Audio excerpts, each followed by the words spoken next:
Terungkap pembunuh dan pembakar mantan Dirut RSUD ternyata suami korban yang cemburu. Polisi menangkap Ahmad Yuda membunuh istrinya yang merupakan mantan Direktur RSUD Padang Sidimpuan, Teti Rumondang Harahap. Teti dibunuh dan dibakar di rumah kontrakan korban di perumahan Muka Kuning Indah 1, Batu Aji, Batam, Sabtu 11 November 2023. Yuda ditangkap unit Reskrim Polresta Barelang di Pekanbaru, Riau pada Sabtu malam. Pelaku dibawa ke Batam pada Minggu 12 November 2023 pagi. Kanit Reskrim Polsek Batu Aji Ibda Asmir mengatakan, motif sementara kasus pembunuhan ini adalah masalah asmara. Pelaku yang merupakan suami kedua korban cemburu karena korban berkomunikasi dengan pria lain. Itu pengakuan sementara dia, lagi dikembangkan, kata Asmir dikutip dari Tribun Batam, Minggu. Yuda mengaku menghabisi istrinya dengan cara dipukul dengan kayu di bagian leher, kepala, dan wajah hingga tewas. Pelaku kemudian membungkus kepala korban dengan kantong plastik.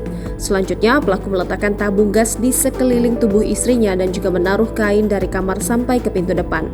Di atasnya diletakkan botol air minum berisi pertalit. Pelaku kemudian menyulut api ke tubuh istrinya yang membuat jenazah korban terbakar hingga 90%.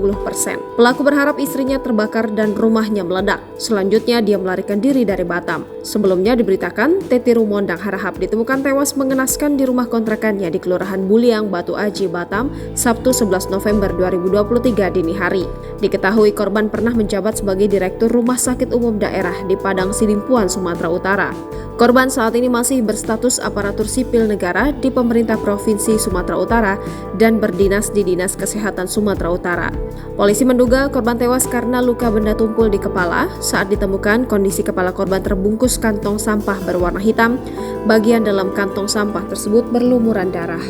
Download Tribun X sekarang, menghadirkan lokal menjadi Indonesia.